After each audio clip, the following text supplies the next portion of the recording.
तो नमस्कार दोस्तों, स्वागत है आपका मेरे चैनल पर। शुरू करते हैं वीडियो का अगला पार्ट। पिछले पार्ट में हमने आपको बताया था कि स्टूडेंट का जो रिजल्ट का फॉर्म है वो कैसे बनाते हैं, स्टूडेंट के अंदर रिजल्ट को कैसे शो कराएंगे। हमारे लगभग सारे फॉर्म बन चुके हैं। एक रोल नंबर का रह गया था, तो रोल नंबर को भी जो है हम यहाँ पर ऐड कर देते हैं। रोल नंबर के लिए हम ऐसा करते हैं कि सीधा स्टूडेंट की क्वेरी के अंदर ही जाकर के कुछ फार्मूले यूज कर लेते हैं। तो मैं स्टूडेंट एक्सटेंडेड की क्वेरी में जाता हूं और यहाँ पर इसको ओपन करके इसके अंदर रोल नंबर के लिए एक फार्मूला तैयार करता हूँ। देख लीजिएगा आप ध्यान से। हेडिंग बनाएंगे, रोल नंबर की लिखेंगे। तो रोल नंबर हमें कुछ ना कुछ चीज़ों को मिला करके बनाना होगा, 2-3 चीज़ें मिला करके। जैसे कि मेरी एडमिशन डेट की जगह पर एडमिशन का जो साल है वो शो हो, साथ में बच्चे की आईडी शो हो, साथ में अगर आपके पास रजिस्ट्रेशन नंबर अगर आप अलग से डालते हैं तो वो शो हो। तो सबसे पहले मुझे अगर ईयर भी शो कराना है तो मैं ईयर का फार्मूला निकालता हूँ अपने एडमिशन की डेट से। तो यहाँ पे फार्मूला लगाता हूँ ईयर की फील्ड बना करके, और जो ईयर निकाल के दे वो हमें वो एडमिशन की डेट से निकाल के दे। मान लीजिए कि अगर 2022 में किसी बच्चे का एडमिशन हुआ हो तो उसके रोल नंबर के साथ में 2022 लिख के आए, और अगर किसी बच्चे का एडमिशन 2023 में हुआ हो तो उसके रोल नंबर के साथ में 2023 लिख करके आए। तो यहाँ पर थोड़ी सी गलती हो रही है मेरे एडमिशन टाइप करने में। यहाँ तो मैंने सही टाइप किया है। मैं अपनी फील्ड को चेक कर लेता हूँ कि मेरी फील्ड किस नाम से है, एडमिशन डेट। तो यहाँ पर मैंने अपनी एडमिशन डेट में सिंगल एस बना रखा है, गलती हो गई थी मुझसे। तो मुझे यहाँ पर भी अपने एडमिशन डेट की जो मैंने हेडिंग डाली है उसको भी सिंगल एस ही लगाना होगा। आप ध्यान दीजिएगा, जो कंट्रोल आपने टेबल में बनाए हैं अगर आपको फार्मूला यूज करना है तो उन्हीं कंट्रोल का यूज करना पड़ेगा, अदरवाइज आपका फार्मूला वर्क नहीं करेगा। तो मैं देख लेता हूँ एक बार एडमिशन के कंट्रोल क्या है मेरे पास। एडमिशन डेट, जी हाँ, ADMISION लिखा है मैंने, डबल एस भूल गया था मैं, तो मुझे वही लिखना पड़ेगा यहाँ पर। ये देखिए, यहाँ पर मैंने सिंगल एस लगाया हुआ है, जबकि मैंने अपने स्टूडेंट की क्वेरी के अंदर डबल एस का यूज कर दिया था। तो मैं जो है यहाँ से सिंगल एस लगाता हूँ और एक एस को हटा देता हूँ। जी, अब ये मेरा फार्मूला बखूबी वर्क करेगा। एडमिशन डेट से मेरी ईयर की फील्ड अलग हो जाएगी इस फार्मूले की सहायता से, जिसका हम इस्तेमाल करेंगे अपने रोल नंबर में। चलिए मैं आपको दिखा देता हूँ कि मेरा ईयर अलग हो रहा है या नहीं। ये देखिए 2023 यहाँ पे अलग हो चुका है। तो चलिए इसमें जो है हम फार्मूले को आगे बढ़ाते हैं, और यहाँ पर मैं रोल नंबर की फील्ड को टाइप करूँगा, रोल नंबर। और उसके बाद मुझे चाहिए सबसे पहले मेरी आईडी आए। आईडी के बाद मेरे पास मेरे स्कूल का नाम जो भी लिखा हुआ है, तो SCEC जो स्कूल का नाम है वो लिख के आए, ईयर भी आए साथ में। और जो मैंने डबल कोट लगाए हुए हैं उस डबल कोट के अंदर मेरे स्कूल का नाम शॉर्ट में लिख करके आए, या इसके अलावा आप जो भी शो कराना चाहते हैं रोल नंबर में वो शो हो सकता है, आप अपने हिसाब से डाल सकते हैं। और मैं यहाँ पे स्लैश भी लगा देता हूँ ताकि ऑब्लिक लग के आए दोनों तरफ से। ये देखिए स्लैश, और यहाँ पे मैं डैश का यूज कर दूँगा कि पहले मेरी आईडी बच्चे की आए, उसके बाद स्कूल का नाम आए, और उसके बाद उसका ईयर आए, ताकि रोल नंबर से क्लियर हो जाए कि बच्चा किस वर्ष का है या उसका एडमिशन किस वर्ष में हुआ। चलिए चेक कर लेते हैं इसको, एक बार रन करा करके आगे बढ़ाते हैं, देखते हैं। तो देखिए यहाँ पर मेरा बच्चे के रोल नंबर जनरेट होने शुरू हो चुके हैं ऑटोमेटिकली। पहली फील्ड में मैंने एडमिशन डेट नहीं चुनी थी, इसलिए यहाँ पर साल नहीं आ रहा, लेकिन सेकंड फील्ड में पूरा रोल नंबर मेरा लिख करके आ रहा है। तो चूँकि हमारे पास रोल नंबर का फॉर्म अब बन चुका है, तो इसके लिए अब हमें सिंपल एक डाटा शीट का यूज करना पड़ेगा। डाटा शीट में आते हैं इसी क्वेरी से, और यहाँ से हमें इतनी फील्ड की आवश्यकता नहीं है, तो मैं यहाँ से सारी फील्ड्स को डिलीट कर दूंगा जितनी की मुझे आवश्यकता है। मैं केवल उतनी ही फील्ड लूँगा। तो मैं एक काम करता हूँ, मैं सबको डिलीट करके और दोबारा से अपनी मर्जी की फील्ड को यहाँ पे अटैच कर लेता हूँ। जैसे कि मुझे यहाँ पे आईडी की फील्ड चाहिए, बच्चे का नेम चाहिए जो फुल नेम है, तो स्टूडेंट नेम में चलते हैं, स्टूडेंट नेम उठा लेते हैं, गार्जियन नेम उठा लेते हैं, क्योंकि हमें पता भी होना चाहिए कि जो बच्चा है उसका रोल नंबर है, उसके माता और पिता का क्या नाम है, तो गार्जियन नेम उठा लेते हैं। गार्जियन नेम के बाद हम यहाँ से क्लास भी उठाएंगे, तो मेरे पास यहाँ पर क्लास नेम की फील्ड है, मैं उसको भी उठा लेता हूँ। क्लास नेम के अलावा रोल नंबर जो हमने फील्ड तैयार की थी उसको उठा लेते हैं। इतनी फील्ड मेरे लिए पर्याप्त है। मैं इस फॉर्म को एडजस्ट कर लेता हूँ क्योंकि बाकी चीज़ों की मुझे आवश्यकता नहीं है। और इस प्रकार से हमारी रोल नंबर का सब फॉर्म बन चुका है। तो मैं यहाँ पे नाम डाल देता हूँ रोल नंबर। दोस्तों वीडियो बहुत ही ये इम्पोर्टेंट है। ये सारे के सारे चैप्टर मैं आपको बड़ी बखूबी से समझा रहा हूँ ताकि आपको एक एक चीज़ समझ में आ जाए। जहाँ भी कोई आपको दिक्कत होती है, अगर आप मेरे बताए गए तरीके से काम कर रहे हैं और कोई दिक्कत हो रही है तो बिल्कुल आप बड़ी आसानी से मुझसे सवाल पूछ सकते हैं। मैं आपके सारे सवालों का जवाब दूंगा। यहाँ पे मैंने सब फॉर्म सब रिपोर्ट लेकर के अपने रोल नंबर का सब फॉर्म का नाम डाल दिया, इंटर दबाया, मेरा फॉर्म यहाँ पे अपीयर हो गया। हेडिंग डिलीट करके अपने फॉर्म को पिछले फॉर्म की तरह ही एडजस्ट कर लेते हैं। तो जितना आपको फैलाना है उतने फैला लीजिए।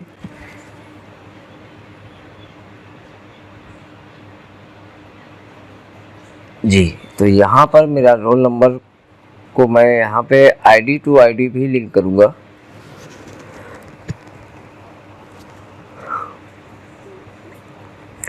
एक बार बंद करके दोबारा से रन कराते हैं, रोल नंबर को जाकर चेक करते हैं कि पहले बच्चे का रोल नंबर। देखिए यहाँ पे मुझे सारे बच्चों के रोल नंबर दिखा रहा है, जबकि मुझे चाहिए कि जो आईडी मैं खोलूँ उसी आईडी का रोल नंबर मुझे यहाँ पे शो हो। तो चूँकि मैंने आपको बताया था कि आईडी टू आईडी आपको सब फॉर्म को, यानी जो आपका चाइल्ड फॉर्म है वो लिंक होना चाहिए। तो उसके लिए मुझे आईडी टू आईडी लिंक करना होगा, जो कि अभी नहीं आ रहा है। तो मैं इस डिज़ाइन व्यू में फिर जाता हूँ। ये देखिए फॉर्म में कोई बदलाव नहीं हो रहा, तो डिज़ाइन व्यू में चलते हैं और प्रॉपर्टी शीट में चलते हैं, फॉर्म को सिलेक्ट करते हुए और link master field to child field, master field और चाइल्ड फील्ड को आईडी टू आईडी कनेक्ट कर देते हैं ताकि जो आईडी हम फॉर्म की खोलें उसी आईडी का रोल नंबर ओपन हो। चलिए इसको सेव करके क्लोज करते हैं और इसके बाद फिर से दोबारा से फॉर्म ओपन करते हैं, रोल नंबर में चलते हैं। तो आप देखेंगे कि देखिए अगर मेरे अनूप सिंह की नाम की आईडी खुली हुई है तो रोल नंबर भी केवल अनूप सिंह का दिख रहा है। नेक्स्ट करने से दूसरा रिकॉर्ड का रोल नंबर हमें शो हो रहा है। तो बिल्कुल अब हमारा फॉर्म रोल नंबर का बखूबी काम कर रहा है और इस रोल नंबर की सहायता से हम बच्चे के रिजल्ट्स और सर्च करने के तरीके कुछ भी हम यहाँ से कर सकते हैं। तो चलिए हमारा रोल नंबर का फॉर्म बनके तैयार हो चुका है और अब चलते हैं अपने अगले फॉर्म की तरफ। चलेंगे अपने एम्प्लॉय सेक्शन की तरफ, क्योंकि हमें एम्प्लॉय का भी रिकॉर्ड मेंटेन करना होगा अपने इस डाटाबेस के अंदर। जाहिर सी बात है बच्चों के साथ में जिस स्कूल में हम काम कर रहे हैं उस स्कूल में कुछ ना कुछ एम्प्लॉय भी काम कर रहे होंगे, चाहे वो प्रिंसिपल हो, चाहे वो टीचर हो, चाहे वो क्लर्क हो, चाहे वो प्यून हो, फोर्थ क्लास कर्मचारी भी हो सकता है। तो उसके लिए भी हम एक फॉर्म तैयार करेंगे। सबसे पहले बनाते हैं एक टेबल और क्रिएट में चलते हैं, टेबल में चलते हैं और एम्प्लॉय के लिए एक टेबल तैयार करते हैं। तो मैं यहाँ पे अपनी टेबल का नाम देता हूँ एम्प्लॉयज़।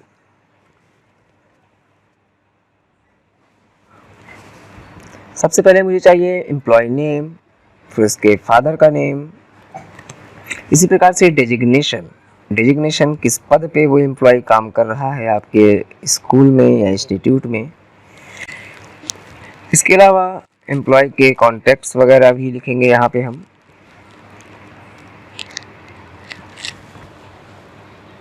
जैसे कि उसका स्ट्रीट, इसके बाद सिटी,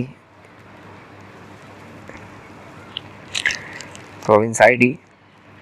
प्रोविंस आईडी को हम लुकअप कर देंगे डायरेक्टली अपने स्टेट की टेबल से, क्योंकि हमने स्टेट की टेबल पहले ही बना रखी है। प्रोविंस का मतलब भी स्टेट ही होता है, लैंग्वेज दोनों अलग अलग हो जाती हैं। तो यहाँ पर मैं स्टेट की फील्ड को सेलेक्ट करके और असेंडिंग डिसेंडिंग में स्टेट को सिलेक्ट करता हूँ। यहाँ पे मेरे सारे स्टेट शो हो रहे हैं जिस प्रकार से हमने स्टूडेंट की टेबल में किया था। चलिए मैं यहाँ पे नाम चेंज कर देता हूँ स्टेट, ताकि आप लोग कंफ्यूज ना हो इस चीज़ में। और यहाँ पर मैं सिटी नेम की फील्ड बनाता हूँ, क्योंकि मुझे सिटी भी चाहिए होगी, जिस प्रकार से मैंने स्टूडेंट में बनाई थी। तो आप अपनी मर्ज़ी से जो भी आपको यहाँ पर फील्ड चाहिए एम्प्लॉय के लिए, आप वो फील्ड तैयार कर सकते हैं। जो आपको लगता है कि मुझे इस चीज़ की रिक्वायरमेंट हो सकती है, वो आप कर सकते हैं।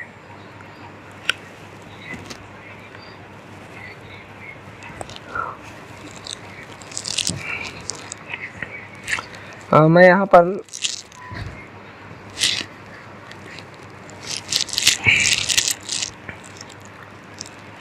अभी स्टेट आईडी और स्टेट दो फील्ड बनाता हूँ। अगर मुझे आवश्यकता नहीं होगी तो मैं बाद में इसको रिमूव कर भी सकता हूँ। तो आप चाहें तो बना सकते हैं, अदरवाइज केवल स्टेट की फील्ड से ही काम चल जाएगा। आपका आईडी बनाने की ज़रूरत नहीं है। अगर मेरा कोड काम नहीं किया तब मुझे आईडी की आवश्यकता पड़ेगी, तो इसलिए मैंने पहले से ही दोनों बना ली है। आप चाहें तो इसको स्किप कर सकते हैं। सिटी नेम की फील्ड बनाएंगे, इसको भी कॉम्बो बॉक्स कर देंगे लुकअप में चल के, क्योंकि इसमें हम बाई कोड की सहायता से अपनी सिटी को दिखाएंगे।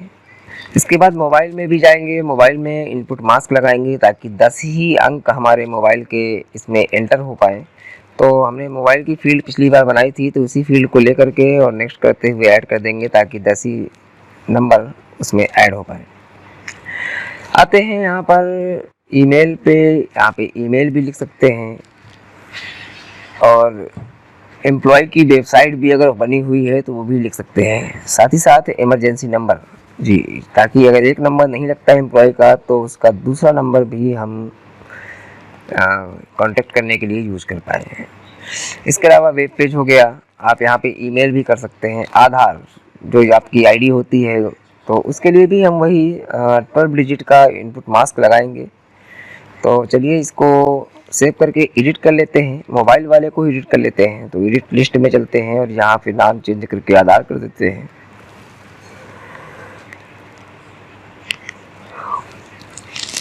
ये सब आप पढ़ चुके हैं पहले ही स्टूडेंट की टेबल में जब मैंने इसको बनाया था। तो आशा है कि आपको ये चीज़ें याद होंगी और समझ में भी आई होंगी।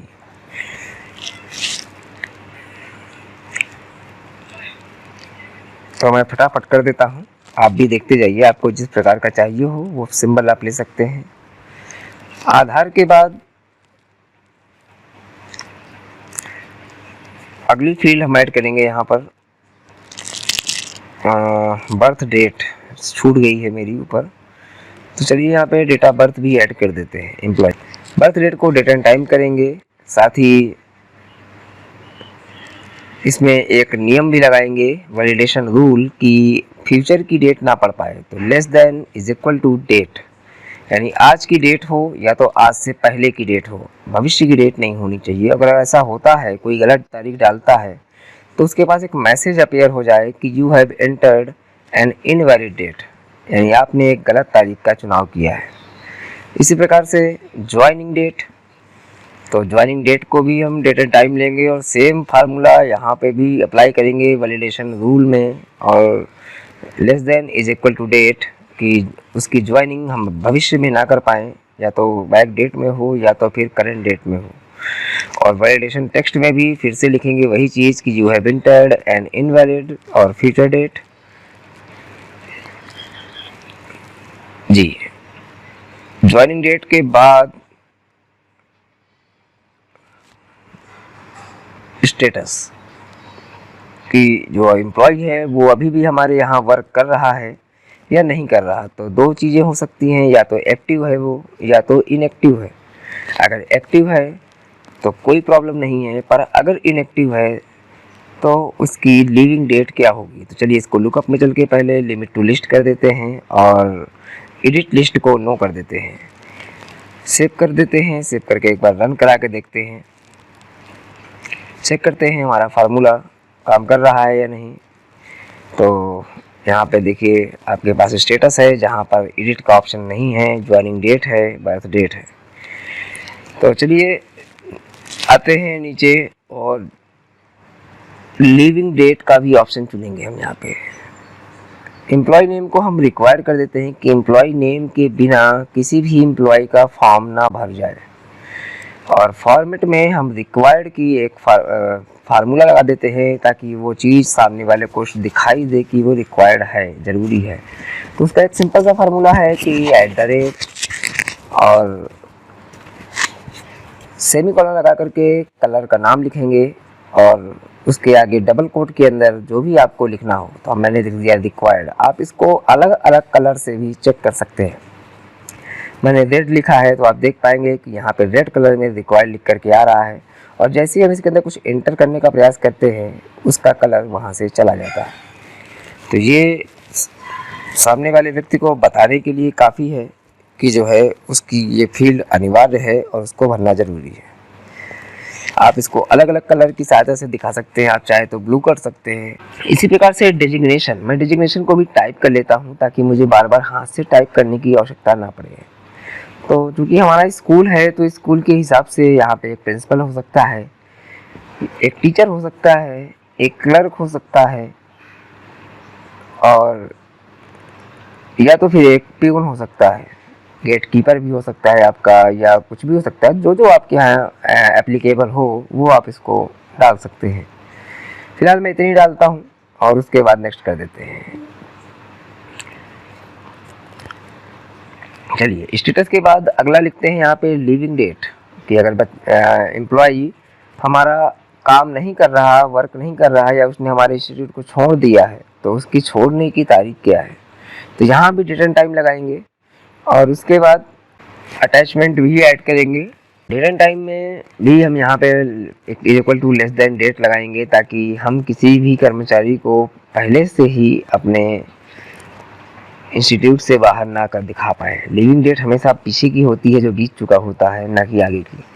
तो you have entered an invalid और फ्यूचर डेट, यहाँ भी वही चीज़ दिखेगी सामने वाले व्यक्ति को अगर वो गलत डेट एंटर करता है। और इसके अलावा हमारे पास पिक्चर है एम्प्लॉय की, तो अटैचमेंट इसको लेंगे। लगभग हमारी सारी चीज़ें तैयार हो चुकी हैं। यहाँ तक कमेंट्स भी लगा सकते हैं, यहाँ पे तो कमेंट ले लिए हमने। और साथ ही साथ सैलरी, ये तो मैं भूल ही गया था कि एम्प्लॉय की सैलरी पर मंथ की कितनी है। तो इसको हम नंबर्स कर देते हैं, और नंबर करने के बाद जो आपका फॉर्मेट है उसे स्टैंडर्ड कर देते हैं और डेसिमल प्लेसेस को 0 कर देते हैं, क्योंकि हमें दशमलव में कोई भी अंक नहीं चाहिए। तो ये हमारा पूरा फॉर्म रेडी हो चुका है, एक टेबल हमारी बन के तैयार हो चुकी है। अब इसको हम सारी चीज़ें हम देख सकते हैं। यहाँ पे हमने एडिट का ऑप्शन छोड़ रखा है, अगर आप चाहें तो इसको लॉक कर सकते हैं। अगर आपको लगता है कि मुझे इसके अलावा और कोई डेजिग्नेशन नहीं ऐड करना तो आप इसको लॉक कर सकते हैं। फिलहाल मैं भी छोड़ रखता हूँ। चलिए, तो स्टेट है हमारे पास, स्टेट है। इसके अलावा हमारे पास सारी फील्ड्स लगभग तैयार हो चुकी है। ये देखिए हर जगह पर हमारा जो फार्मूला है वो वर्क कर रहा है। बर्थ डेट में मैं एक बार डाल के देख लेता हूँ, भविष्य की डेट शायद ले रहा है कि नहीं ले रहा। तो यहाँ पर मैं अगली डेट लेता हूँ। आज 2 तारीख है जब मैं रिकॉर्ड कर रहा हूँ, और मैं यहाँ पे 31 तारीख लेता हूँ और नेक्स्ट करता हूँ। जैसे ही नेक्स्ट करूँगा कंप्यूटर मुझे मना कर देगा और लिख के आ जाएगा you have entered an invalid date.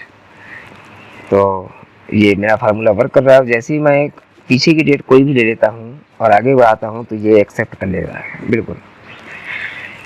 तो ये भी मेरा ओके है।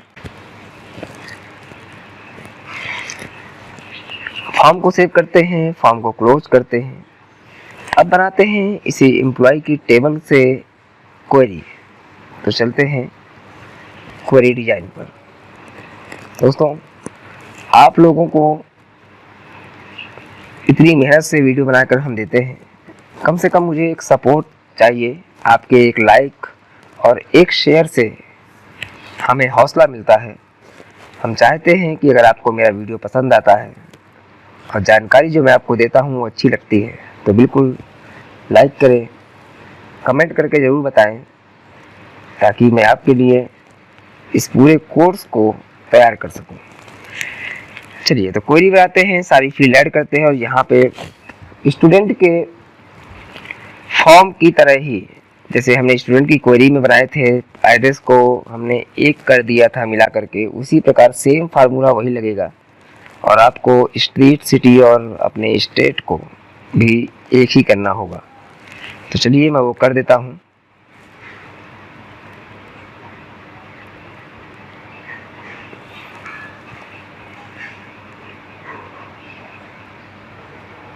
और इसको सेव कर लेते हैं एम्प्लॉय एक्सटेंडेड के नाम से। तो हमारी क्वेरी बनके तैयार हो चुकी है, हमारी टेबल बनके तैयार हो चुकी है। आते हैं फॉर्म पर। अब फॉर्म बनाने के लिए हम बार बार मेहनत ना करेंगे, इससे बेहतर है कि सबसे पहले हम यहाँ पे पहले सबके कैप्शन चेंज कर लेते हैं, क्योंकि मैंने सबको नॉर्मली लिखा है और मुझे सबके बीच में स्पेस देना होगा, गैपिंग। जैसे एम्प्लॉय नेम हो गया, फादर नेम हो गया, ये साथ में लिखे हुए हैं और जब हम फॉर्म बनाएंगे तो ये अच्छा नहीं लगेगा देखने में। तो पहले हम सबके कैप्शन को चेंज कर लेते हैं, सिटी नेम को चेंज कर लेते हैं या केवल सिटी डाल देते हैं यहाँ पर। इसके अलावा इमरजेंसी नंबर हमारा सही है, बर्थ डेट हमें अलग अलग करनी है यहाँ पे, तो कैप्शन में इसके भी बर्थ डेट ऐड कर देते हैं। बर्थ डेट के बाद और भी फील्ड देख लेते हैं। यहाँ पे ज्वाइनिंग डेट हमारे पास है, इसको भी अलग कर देते हैं और कैप्शन चेंज करके सेव कर देते हैं। लिविंग डेट का भी हम चेंज कर देंगे। इस प्रकार से आप सबके कैप्शन को सही कर लीजिएगा ताकि फॉर्म में कोई दिक्कत ना हो। सेव करके क्लोज करते हैं। हमारा सब कुछ ओके हो चुका है और फॉर्म के लिए हम ऐसा करते हैं कि हम स्टूडेंट के ही फॉर्म को कॉपी कर लेते हैं। तो चलिए यहाँ से राइट क्लिक करके कॉपी करते हैं और पेस्ट कर देते हैं। ये मैं ऐसा क्यों कर रहा हूँ, क्योंकि मैंने स्टूडेंट के फॉर्म में सारी सेटिंग पहले से ही कर रखी है, मुझे बार बार वो सेटिंग ना करनी पड़े और बार बार उसका साइज ना लेना पड़े, इसलिए मैंने सेम फॉर्म कॉपी कर लिया है एम्प्लॉय के नाम से। अब आप देख पाएंगे कि एम्प्लॉय का फॉर्म भी स्टूडेंट के सेक्शन में आ रहा है।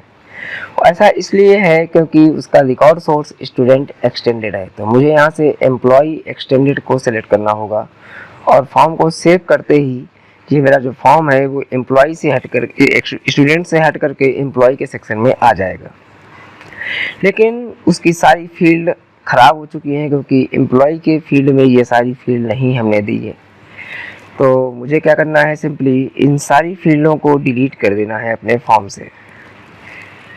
और यहाँ पे एरर भी देगा क्योंकि मेरी वो फील्ड यहाँ मौजूद नहीं है जो फील्ड मैंने एक्सटेंडेड एम्प्लॉय के में बना के रखी हुई है। तो ये सारी एम्प्लॉय के फॉर्म से मैंने जितनी भी कोडिंग हमने स्टूडेंट में लगाई थी वो मेरे किसी काम की नहीं है, उनको हम क्या करेंगे, डिलीट कर देंगे। और डिलीट करने के साथ ही अपनी इन सारी फील्ड्स को भी हटा देंगे। तो हो सकता है एरर दे आपको एक्सेस, और आपका एक्सेस बंद भी हो सकता है। तो मेरा भी एक्सेस बंद हो चुका है, मैंने दोबारा से ओपन किया और दोबारा से ओपन करने के बाद अपने फॉर्म को दोबारा से ओपन करेंगे और अपनी सारी फील्ड्स को डिलीट कर देंगे। और फील्ड्स डिलीट करने के बाद मैं अपनी एम्प्लॉय एक्सटेंडेड के अंदर जो भी फील्ड मेरी शो होंगी उन फील्ड्स को मुझे ऐड कर लेना है।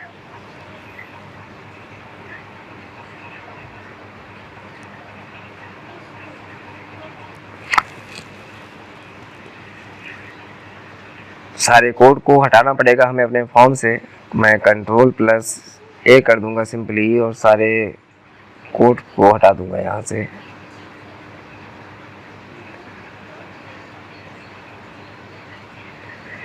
तो देखिए मेरा फॉर्म ओपन हो रहा है ऑटोमेटिकली, यानी कि अब मेरा फॉर्म वर्क कर रहा है। लेकिन फिर भी कहीं ना कहीं हो सकता है कि कुछ कोड्स और रह गए हों, तो एक बार फिर से इसको डिज़ाइन व्यू में जा करते हैं और यहाँ पर अपनी फील्ड्स को ऐड कर लेते हैं। तो सबसे पहले एक्सटेंडेड से आईडी की फील्ड या सारी फील्ड में उठा लेता हूँ। आपको जैसे रखना हो आप वैसे यूज कर सकते हैं। लेआउट में जाकर के स्टैकेट कर देंगे और इनको एडजस्ट कर लेंगे अपने हिसाब से जहाँ भी आपको इसको रखना हो। क्योंकि एम्प्लॉय के फॉर्म में ज़्यादा फील्ड्स नहीं हैं, तो हम इसमें 2 ही रो लगाएंगे और स्टेट की आईडी को मैं यहाँ से डिलीट कर देता हूँ क्योंकि मैंने। चलिए तो बाकी की फील्ड्स को भी ऐड कर लेते हैं और लिविंग डेट ऐड कर दिया। लेआउट में जाकर स्टैकेट कर देते हैं और इनको भी एडजस्ट कर देते हैं। और भी फील्ड अभी नीचे रह गई हैं, उनको भी ऐड करेंगे। फैला देते हैं इसको पूरे एरिया में। पिक्चर्स भी हम ऐड करेंगे। हेडिंग की एडजस्ट कर लेते हैं अपने पिक्चर साइज को भी और हेडिंग को भी। जी, तो मेरा फॉर्म पूरी तरह से एडजस्ट हो चुका है। इन फील्ड की मुझे आवश्यकता नहीं है तो मैं इनको डिलीट कर देता हूँ। और नीचे के जो हमारे पास सब फॉर्म बने हुए हैं, जो टैब कंट्रोल बने हुए हैं, उनको भी मैं एडजस्ट करूँगा अभी। तो चलिए इसको थोड़ा छोटा कर लेते हैं और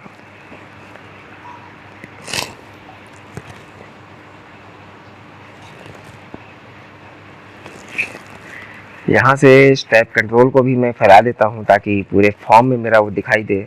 और सबके अंदर के जो ये सब फॉर्म हमने लगाए हुए हैं, क्योंकि अब ये स्टूडेंट के टेबल के लिए लगाए गए थे तो इनकी मुझे आवश्यकता नहीं है, क्योंकि एम्प्लॉय के लिए हम अलग से बनाएंगे जिसमें एम्प्लॉय का डाटा शो होगा।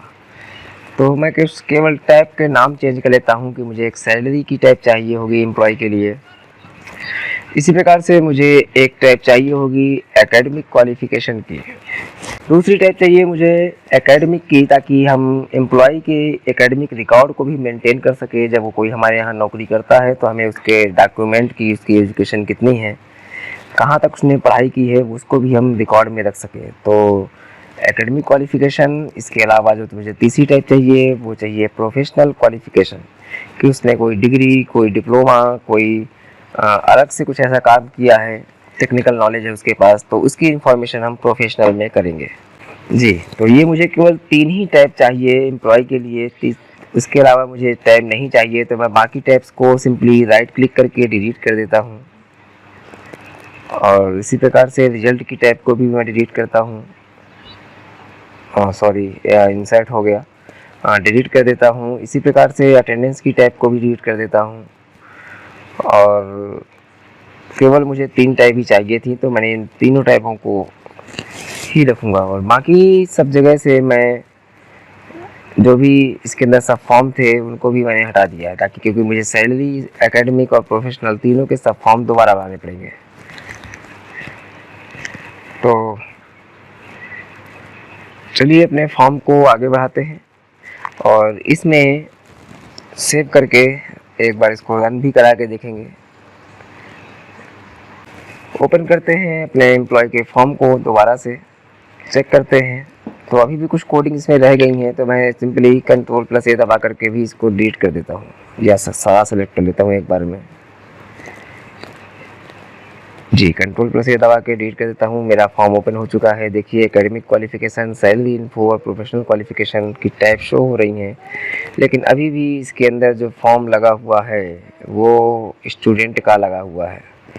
तो मैं नहीं चाहता हूँ कि मुझे इसके अंदर फॉर्म स्टूडेंट का शो हो, तो मैं इसके सब फॉर्म को भी यहाँ से डेल कर दूँगा। चलिए इसको लेके चलते हैं डिज़ाइन व्यू में फिर से, और तो मैं इसके सब फॉर्म को भी रिमूव करता हूँ। राइट क्लिक करके डिज़ाइन व्यू में चलते हैं। जी, और यहाँ पे थोड़ा सा एक और चीज़ करता हूँ मैं, कि मैं यहाँ पर जब किसी भी एम्प्लॉय का नाम टाइप करूँ तो ऊपर भी उसका नाम शो होना चाहिए कि मैंने किस एम्प्लॉय का फॉर्म ओपन कर रखा है।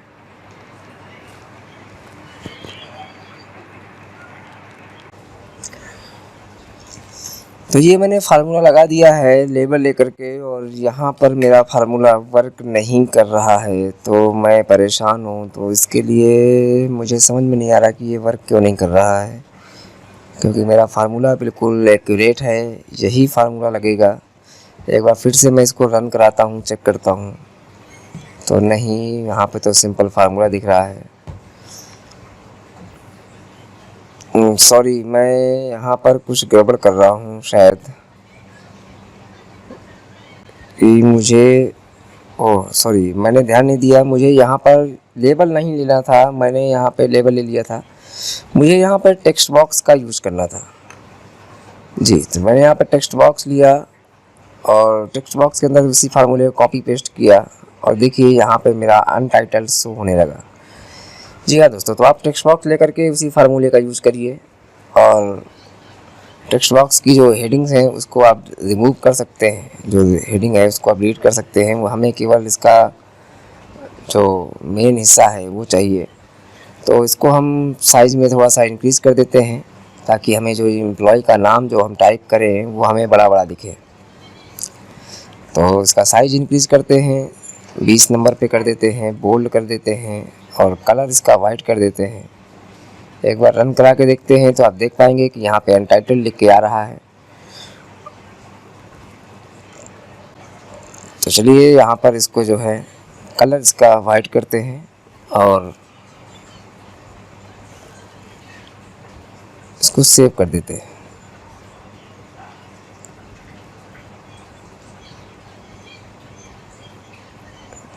जी, इसका बैक स्टाइल ट्रांसपेरेंट कर देते हैं, और बॉर्डर स्टाइल भी ट्रांसपेरेंट कर देते हैं।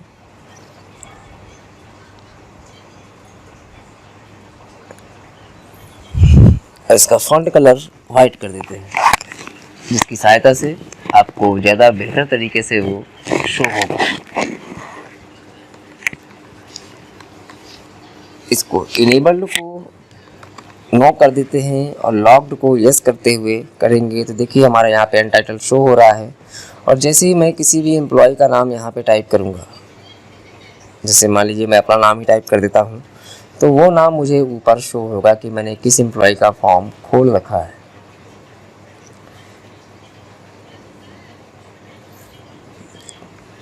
तो ये हमारा परफेक्ट काम कर रहा है फार्मूला। इसके अलावा हमें कुछ और भी करना है इस फॉर्म में, जैसे कि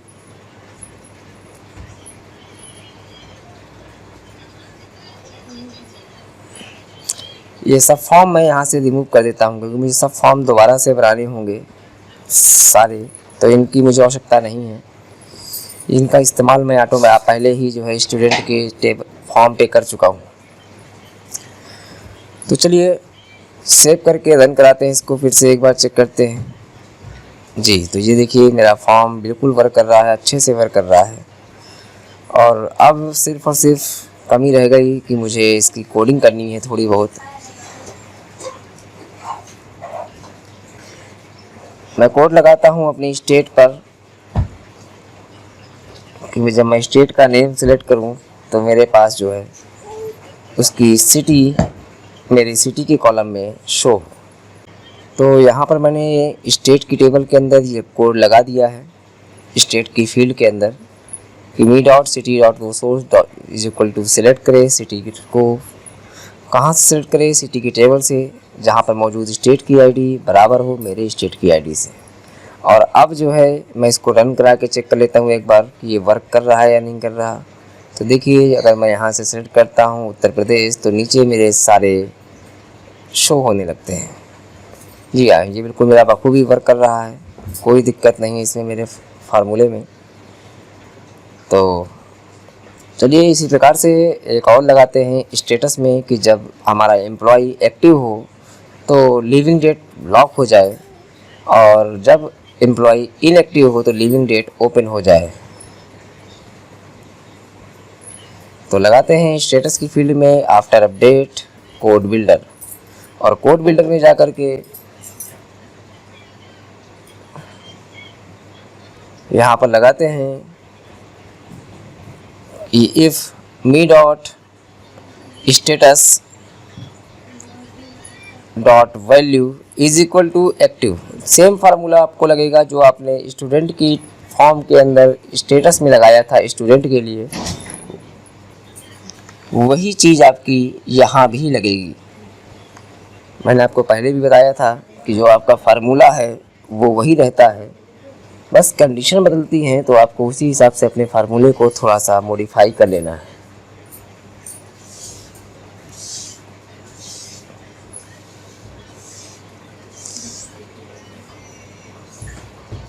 आप देखते जाइएगा, मैं टाइप कर रहा हूँ यहाँ पे।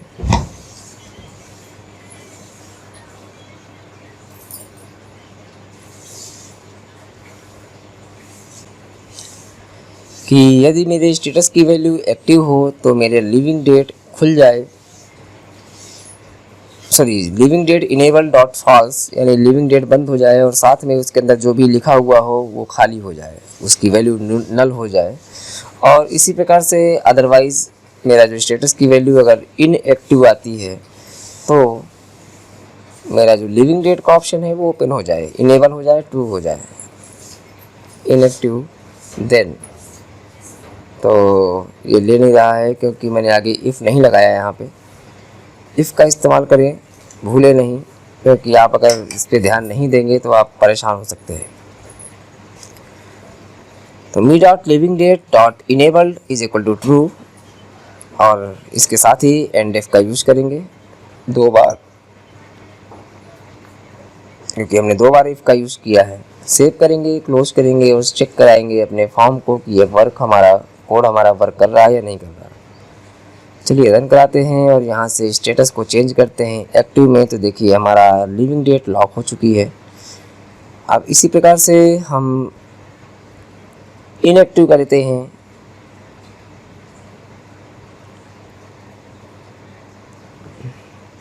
तो लिविंग डेट ओपन होनी चाहिए पर यहाँ पे ओपन नहीं हुई।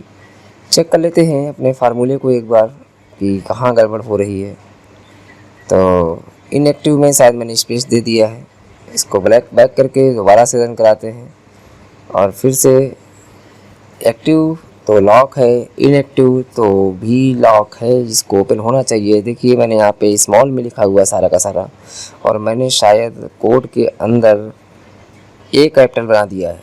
तो आप समझ सकते हैं कि देखिए एक अल्फ़ाबेट अगर आपका गलत टाइप हो गया, कैपिटल से स्मॉल भी हो गया, तो आपको परेशानी उठानी पड़ सकती है। तो ध्यान दीजिएगा, कोडिंग बहुत ही महत्वपूर्ण है ध्यान से करने के लिए। देखिए एक्टिव करेंगे तो लॉक हमारा, और इनएक्टिव करेंगे तो लिविंग डेट हमारी ओपन हो जाती है। तो कैलेंडर भी हमारा ओपन हो सकता है, कोई दिक्कत नहीं है। तो हमारी इसके अंदर जितनी कोडिंग लगनी थी इस फॉर्म में वो लग चुकी है। और अब हमें बनाने होंगे कुछ सब फॉर्म सैलरी के लिए,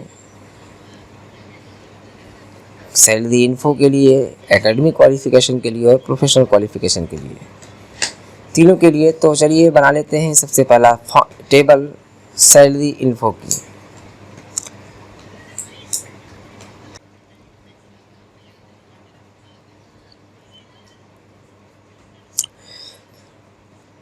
वीडियो बहुत लंबा हो रहा है दोस्तों, तो मैं प्रयास करता हूं कि इसको फास्ट फॉरवर्ड कर देता हूं, क्योंकि आप ये सारे काम पहले ही कर चुके हैं।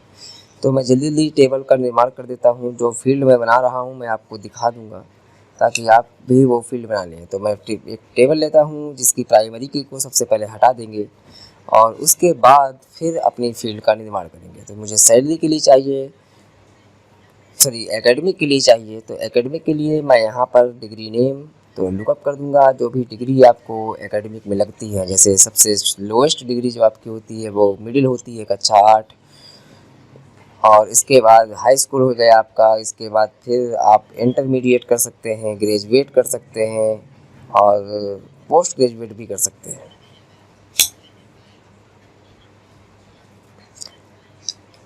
इसी प्रकार से मुझे इतनी ही फील्ड चाहिए।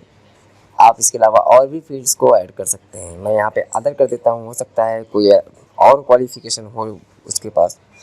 इसके अलावा इसको लुकअप को जो है फिनिश कर देते हैं और अलाउ वैल्यू लिस्ट एडिट को नो कर देते हैं और लिमिट टू लिस्ट को यस कर देते हैं। जी, तो डिग्री नेम हमारा हो चुका है। डिग्री नेम के बाद हम यहाँ पे टाइप करेंगे डिग्री टाइटल, कि अगर उसने ग्रेजुएशन कर रखा है तो किस सब्जेक्ट से कर रखा है, साइंस है, आर्ट है या कॉमर्स है, या हाई स्कूल इंटर है तो उसका साइंस है, आर्ट है या कॉमर्स है। तो उसके लिए हम यहाँ पे हाथ से टाइप कर लेंगे। डिग्री टाइटल के बाद हम यहाँ पे टाइप करेंगे टोटल मार्क्स, कि उसके उस सब्जेक्ट में या उस पूरे कोर्स में कितने मार्क्स का पूर्णांक है, और नंबर करके इसका जनरल में जा करके फॉर्मेट में स्टैंडर्ड कर देते हैं और डेसिमल प्लेसेस को 0 कर देते हैं। उसके बाद आते हैं ऑब्टेनिंग मार्क में नंबर्स और डेसिमल प्लेसेस को 0। फिर उसके बाद बोर्ड ऑब्लिक यूनिवर्सिटी हम यहाँ पे टाइप कर देंगे कि किस बोर्ड या यूनिवर्सिटी से उसने वो डिग्री हासिल की है। तो इस प्रकार से मैं सारी फील्ड मैंने बना ली है। आप देख पा रहे होंगे कि ये सारी फील्ड तैयार हो चुकी है। ईयर 0 करना पड़ेगा क्योंकि ईयर एक रिजर्व वर्ड है और यहाँ पर ईयर आप अपने हाथ से टाइप कर सकते हैं, तो कर सकते हैं। मैंने यहाँ पे नंबर कर दिया है। इसके अलावा इसको जो है डेसिमल प्लेसेस को 0 कर देते हैं। रन कराते हैं तो आपको यहाँ पर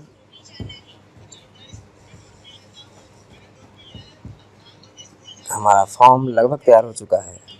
एक दो चीज़ें बची हैं, जैसे कि परसेंटेज या ट्रांसक्रिप्ट जो हमारी होती है, ये हमारे डॉक्यूमेंट को स्कैन करके हम यहाँ पे अटैच कर सकते हैं ताकि हम भविष्य में उसका इस्तेमाल कर पाएँ। उसके रिकॉर्ड को अगर हमें दोबारा देखना हो या प्रिंट आउट निकालना हो तो हम वो भी निकाल सकते हैं।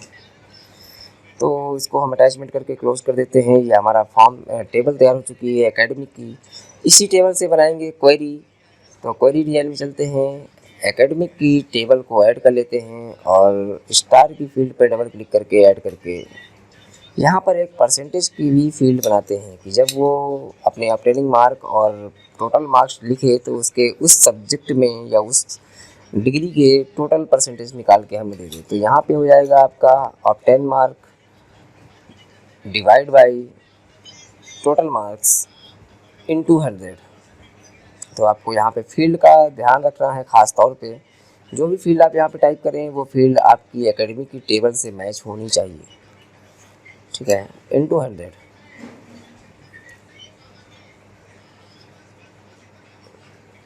जी, सेव कर लेते हैं। इसको क्लोज कर देंगे। ये हमारे देखिए परसेंटेज की फील्ड बन चुकी है और यहाँ पर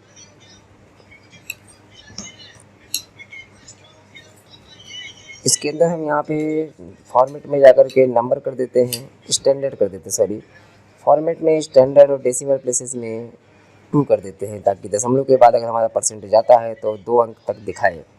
एकेडमिक के नाम से अपनी क्वेरी को सेव कर देते हैं और इसी क्वेरी से बनाएंगे सब फॉर्म।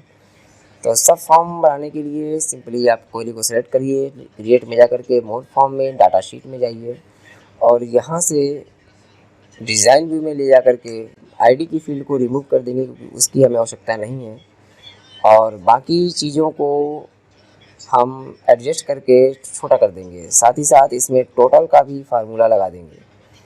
तो चलिए इसको छोटा कर लेते हैं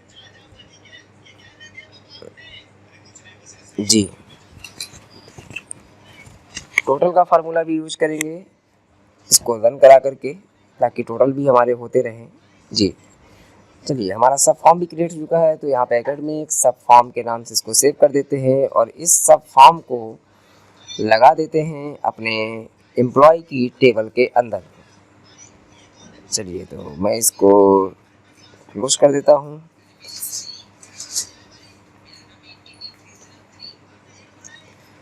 तो मैं सिंपली इसी नाम को कॉपी कर लेता हूँ ताकि मुझे बार बार टाइप ना करना पड़े और अपने एम्प्लॉय के फॉर्म पे चलते हैं और एकेडमिक क्वालिफ़िकेशन के अंदर सब फॉर्म सब कंट्रोल बनाएंगे एक जी। एकेडमिक क्वालिफ़िकेशन के अंदर जाके सब फॉर्म सब कंट्रोल और इसको ड्रैग एंड ड्रॉप करेंगे। सिंपली कैंसिल करके इसकी हेडिंग को डिलीट करते हुए इसके अंदर जो हमने नाम कॉपी किया था सब फॉर्म का एंटर कर देंगे पेस्ट करके। हमारा सब फॉर्म यहाँ पे शो होने लगेगा।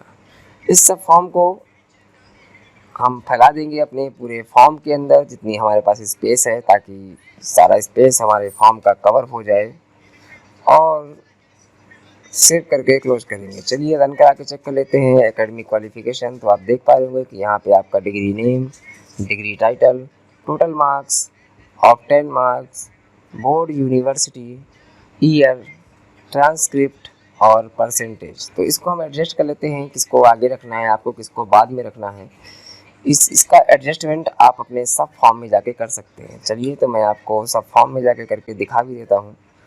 तो क्लोज करते हैं, सब फॉर्म में चलते हैं, और यहाँ पर डिज़ाइन व्यू में चल करके जो भी फील्ड आपको अप एंड डाउन करनी हो, बस सिंपली एरो की सहायता से आप उस फील्ड को ऊपर या नीचे पहुँचा सकते हैं। ये देखिए, और ईयर,